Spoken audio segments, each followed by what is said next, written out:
Hello everyone, good morning to all of you. आइए आज हम लोग केंद्र और राज्यों के बीच जो संबंध है, ऐसे तो 3 प्रकार का संबंध है। विधायी संबंध है और न्यायिक संबंध भी है और प्रशासनिक संबंध है। तो केंद्र और राज्यों के बीच प्रशासनिक संबंध को या संबंध का जो लॉन्ग क्वेश्चन है, जो दीर्घ उत्तरीय प्रश्न है, उसे हम पढ़ा चुके हैं और ये शॉर्ट में उसी को हम शॉर्ट में यहाँ पे लिखे हैं और यहाँ पे शॉर्ट में बताने का प्रयास करेंगे, ताकि अगर आप दीर्घ उत्तरीय प्रश्न को अगर आप सही तरीके से याद नहीं हो पाता है या समझ नहीं पाते हैं, तो ये शॉर्ट को याद करके समझ के याद कर सकते हैं और इसी को आप अपने से भी लॉन्ग में कन्वर्ट कर सकते हैं।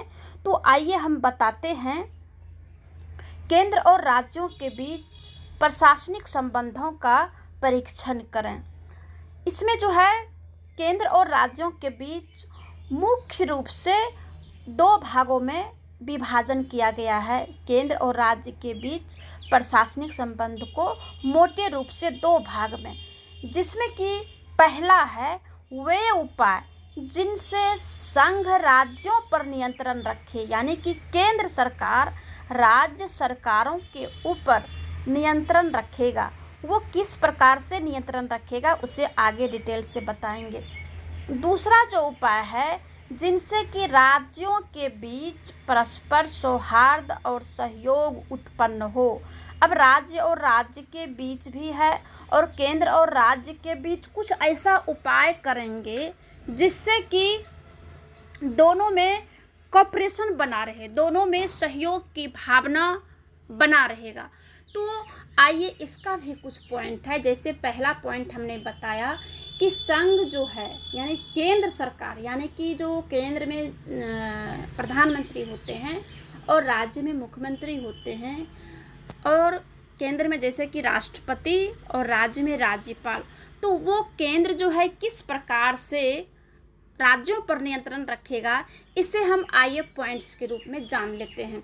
जिसमें पहला है कि निम्न उपायों से केंद्र सरकार राज्यों के प्रशासन पर नियंत्रण स्थापित करता है। कि राज्य सरकार को प्रशासनिक निर्देश, यानी जो राज्य सरकार है, केंद्र सरकार ने राज्य सरकार को प्रशासनिक निर्देश भी दे सकता है और देता भी है। ये जो है संविधान के अनुच्छेद 256 और 257, यहाँ पे 256 है और यहाँ पे 257 है। ये दोनों अनुच्छेद के तहत राज्य सरकारों का कर्तव्य है कि वे अपनी कार्यपालिका शक्ति का प्रयोग इस प्रकार करे कि संघीय कानूनों का पालन सुनिश्चित रूप से होता रहे। अब ये भी है कि अगर केंद्र सरकार जो है ज़बरदस्ती भी नहीं कर सकते हैं और फिर राज्य सरकार जो है वो भी ऐसा नहीं कर सकते हैं कि केंद्र सरकार को नज़रअंदाज करके वो अपना काम करता रहे। यहाँ पे संविधान में आर्टिकल 256 और 257 के तहत कुछ प्रावधान दिया गया है, जिसके अनुसार केंद्र सरकार राज्य सरकारों के ऊपर जो है प्रशासनिक निर्देश दे सकता है। और इस आर्टिकल के तहत राज्य सरकार जो भी काम करेंगे वो संघीय कानूनों का पालन या संघीय जो कानून है उसका जो है पालन सुनिश्चित करते हुए करेंगे। राज्यों की कार्यपालिका अपनी शक्तियों का प्रयोग इस प्रकार से करे जिनसे संघ की कार्यपालिका शक्ति के प्रयोग में भी बाधा ना हो, और इस प्रकार से भी काम करेंगे जिससे कि संघ सरकार को कोई बाधा, कोई समस्या, कोई प्रॉब्लम उत्पन्न ना हो। दूसरा जो पॉइंट है कि राज्यों को संघीय कार्य सौंपना, यानी कि कुछ संघ जो है कुछ ऐसा कार्य जो है जो कि राज्य को सौंपते हैं। संघ सरकार अपने कुछ कार्य राज्य सरकार या किसी पदाधिकारी को सशर्त या बिना शर्त सौंप सकती है और सौंपता भी है। बहुत ऐसे कार्य हैं जो कि केंद्र जो है राज्य सरकार को दे देता है करने के लिए।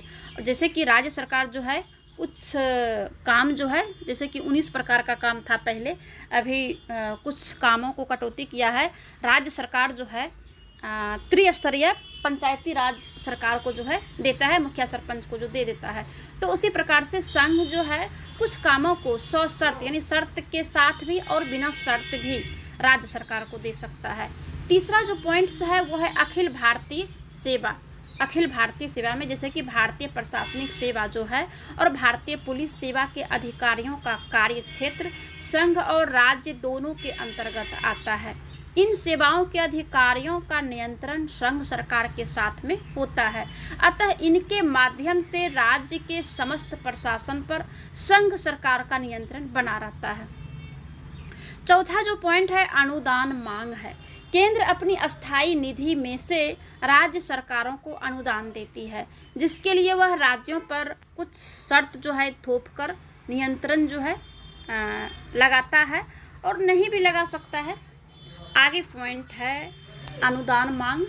ये तो चौथा पॉइंट है जो कि हमने ऊपर पढ़ा दिया। अनुदान मांग, केंद्र अपनी अस्थाई निधि में से राज्य सरकार को अनुदान देती है।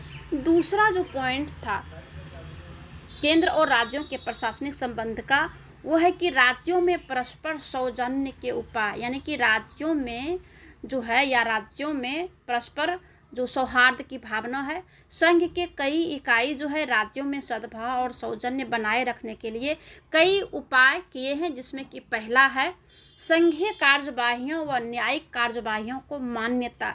अब जो संघ की जो काम किया जाता है और जो न्यायालय का जो कार्य है, दोनों को मान्यता दिया गया है। संविधान में प्रशासनिक सौजन्य बनाए रखने के लिए यह भी आवश्यक या यह भी व्यवस्था की गई है कि प्रत्येक राज्य संघ की और अन्य राज्यों की सार्वजनिक कार्यवाहियों, अभिलेखों और न्यायिक प्रक्रिया को भी सम्मान और मान्यता प्रदान करेगा। ये संघ सरकार का काम है। दूसरा है अंतर्राज्यीय जल विवाद। ये हमेशा जो है देखने को मिलता है कि अंतर्राज्यीय यानी कि एक राज्य दूसरे राज्य के बीच हमेशा जल विवाद होते रहता है। इसे अंतर्राज्यीय जल है तो जल विवाद, वन है तो वन विवाद, भूमि है तो भूमि विवाद, या फिर कोई बॉर्डर है तो बॉर्डर विवाद होते रहता है एक राज्य दूसरे राज्य के बीच में। तो इसे सॉल्व करते हैं संघ सरकार को यह अधिकार दिया गया है कि वह किसी अंतर्राज्यीय नदी के पानी के उपयोग के बारे में या उसके विवाद को किसी न्यायिक निर्णय हेतु प्रस्तुत कर सकते हैं। कौन? संघ सरकार। हाल ही में कर्नाटक और तमिलनाडु में कावेरी नदी के पानी को लेकर के बंटवारा हुआ था। इस बंटवारे के संबंध में उत्पन्न विवाद को केंद्र सरकार ने न्यायिक निर्णय हेतु प्रस्तुत किया था अपने जो है पार्लियामेंट में। तो इसे जो है केंद्र और राज्य के बीच प्रशासनिक संबंध जो है कर सकते हैं। ये शॉर्ट में है और इसे आप लॉन्ग क्वेश्चन खुद से बना सकते हैं।